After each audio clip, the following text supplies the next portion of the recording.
Hi there. I'm Randy Markey, Director of Marketing and Technology with Pace, with 3 tips in 3 minutes on how to use QR codes in your next marketing campaign. Tip number 1, size does matter. Now, your website probably looks pretty great on my 22-inch monitor and also on my 15-inch laptop screen, but on my 3-inch smartphone, maybe not so much. You want your recipient's experience scanning your QR code to be a positive one from start to finish, so make sure that you optimize your content for the small screen. Tip number 2, test, test, test.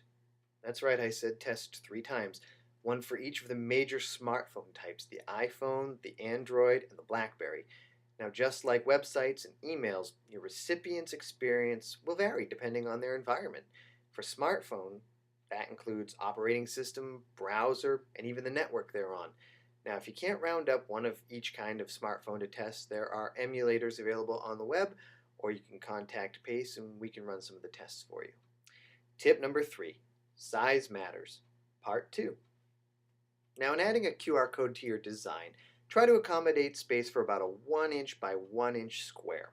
Around 90% of the smartphones on the market should be able to scan a code that size.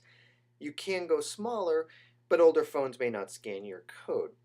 You can go bigger, like Calvin Klein's QR code on the side of a New York City building. The rule of thumb for size is 10 to 1.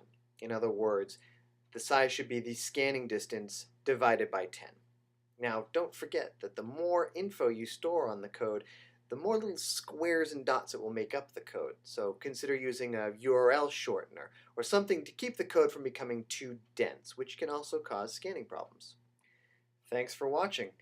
And if you'd like more information on how to partner with Pace to tackle your marketing and communications challenges, give us a call at 800 350 7890.